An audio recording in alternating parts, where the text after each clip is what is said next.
e começa a murmurar. O deserto foi bem ligado com o início do ministério de Jesus. No livro de Marcos, a palavra deserto é usada 4 vezes nos primeiros 13 versículos.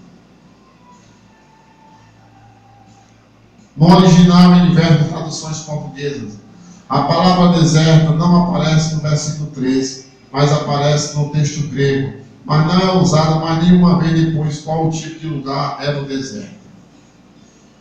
João pregou no deserto que, segundo a profecia de Isaías 43:5, foi mal preparado para a chegada da glória do Senhor.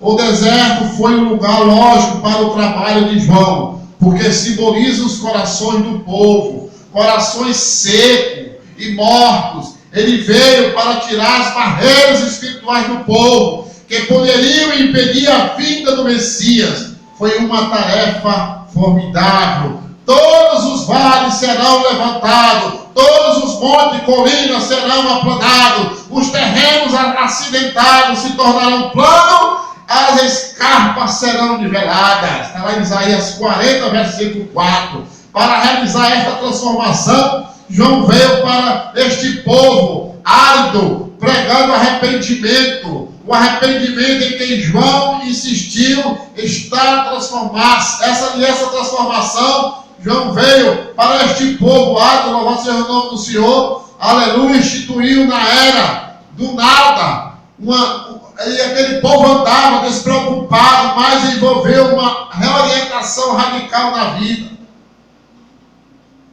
Tornar este deserto um lugar frutífero exigiria mudança em todo o aspecto do dia a dia do povo.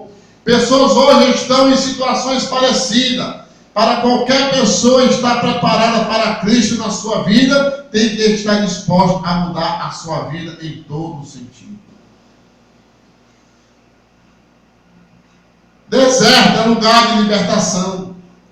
Talvez a ideia do deserto esteja mais ligada com a ideia da libertação e da salvação do que com qualquer outra ideia. Lembramos de como o Senhor soltou os israelitas das garras dos senhores egípcios e providenciou-lhe redenção no deserto. O povo que escapou da morte achou favor lá no deserto, Jeremias 31:2. Do mesmo jeito nós, ao ficarmos libertados da escravidão do pecado, passamos para a geração dos israelitas.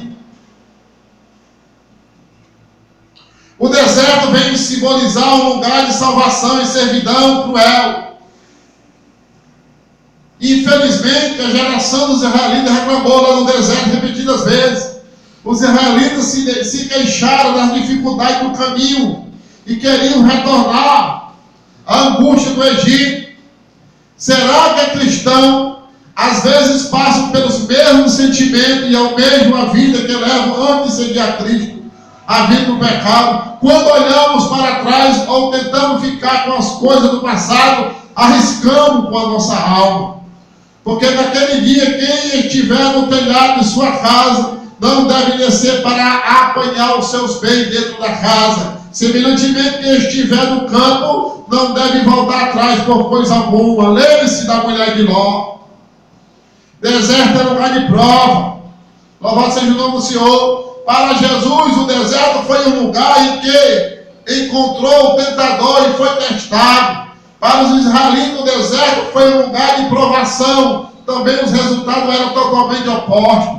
Jesus derrotou Satanás em tudo. No caso dos israelitas, todos eles passaram pelo mar e participavam da alimentação providenciada por Deus lá no deserto. Porém, Deus não se agradou da maioria deles. Por isso, os seus corpos ficaram espalhados lá no deserto. 1 Coríntios 10:5 é uma lição forte, porque 603, 550 mil homens saíram lá do Egito, mas apenas 2 deles entraram na terra prometida. No deserto, onde 99,99% dos israelitas fracassaram, mas Jesus venceu. E qual é a diferença? Jesus confiou no Senhor e na palavra. Ele citou a Escritura. Não só de pão viverá o homem, mas de toda a palavra que procede da boca de Deus. Mateus 4:4, Deuteronômio 8:3, e mostrou a importância da palavra, citando a cada vez. E o diabo se aproximou, e os israelitas, por causa da incredulidade causada por duro coração, caíram. E se você está nesse deserto e ainda está com o coração duro, a queda vai ser grande. Durante o tempo da provação lá no deserto, como os israelitas cristãos hoje passaram pelo mar do batismo e participam da ceia do Senhor, há um sério perigo que a mesma coisa aconteça hoje. Essas coisas ocorreram como exemplo para nós. Essas coisas aconteceram a eles como exemplo e foram escritas como advertência para nós. No deserto da provação, confiaremos na Escritura e venceremos a tentação, ou seremos autoconfiantes e cairemos nele. Estou falando de deserto. João, voz que clama no deserto, anunciou Jesus como aquele que batiza com o Espírito Santo. Vários textos proféticos mostram uma visão do deserto, transformada por Deus num lugar bem frutífero. Mas, querido, se você anda na incredulidade, jamais você vai ver frutos lá no deserto.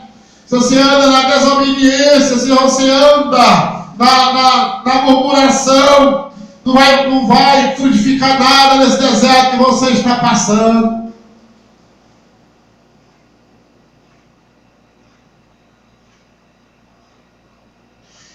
Especialmente interessantes são os trechos que ligam o novo vigor no deserto com a provisão do Espírito Santo.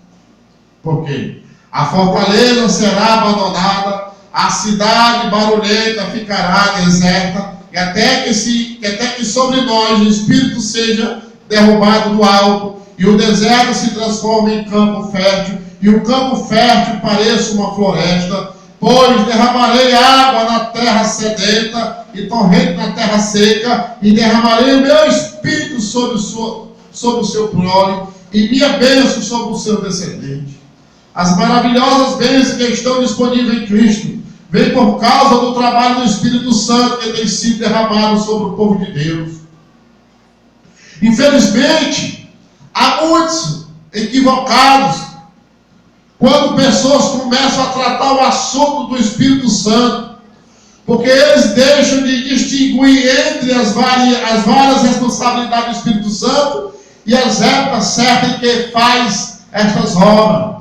Considere este paralelo no primeiro século.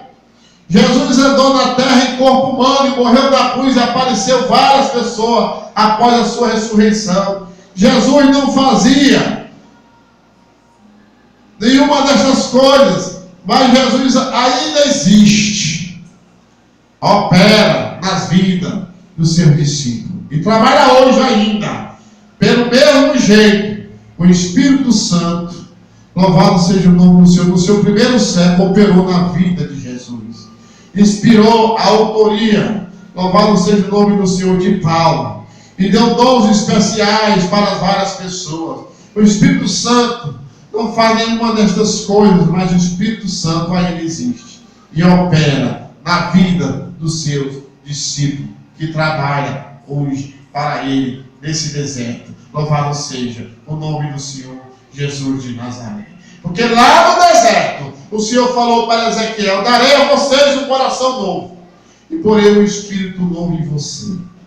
Se você está passando por esse deserto dessa parte, Deus, Ele quer te dar um espírito novo. Deus quer te dar um coração novo.